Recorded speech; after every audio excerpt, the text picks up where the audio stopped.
Let's bring in Bruce Klingner, Senior Research Fellow for Northeast Asia at the Heritage Foundation. Welcome, Bruce. Let's start with your impression of the summit so far. I know we've mainly seen handshake and photo ops and talks about North Korea's economic potential, but your thoughts?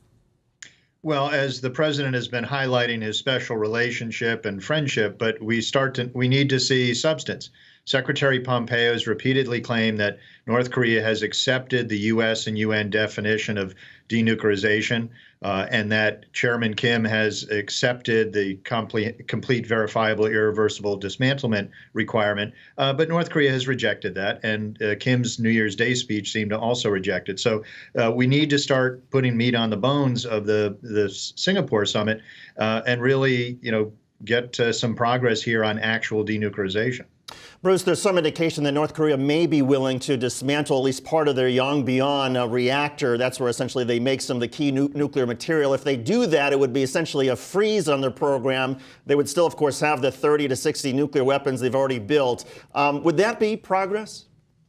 Well, it would be a significant step on a very well-trodden path. That will be the fifth time that North Korea has promised to freeze production at Yongbyon. As then Secretary of Defense Robert Gates said many years ago, we're not going to pay for the same dead horse again, but apparently we will.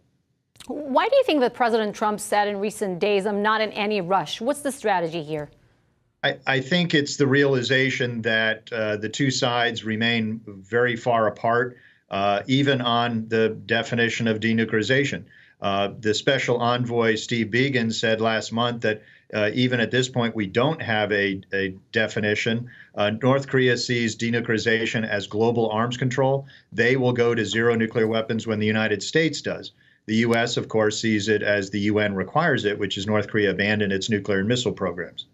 If there is a consensus in the United States, and it sounds like there is, that there's no way North Korea is going to give up its nuclear program, is the next best thing for the president of the United States to develop this incredible rapport with Chairman Kim in the hopes that maybe that convinces North Korea not to use its nuclear devices or spread the technology?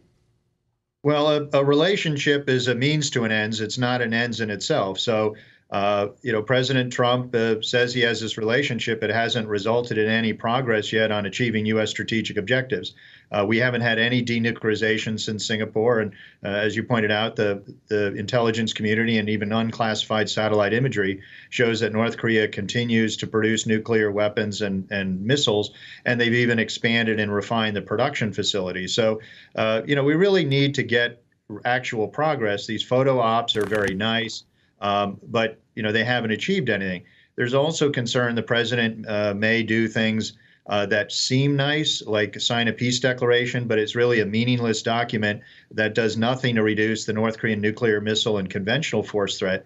That it carries inherent risks of further undermining international resolve on sanctions and potentially a slippery slope on calling for a peace treaty, which would remove United Nations command, or even calling for reduction in U.S. forces in the area. All right. Bruce Klingner is a Senior Research Fellow for the Northeast Asia at the Heritage Foundation. Bruce, thanks for doing this. We appreciate it.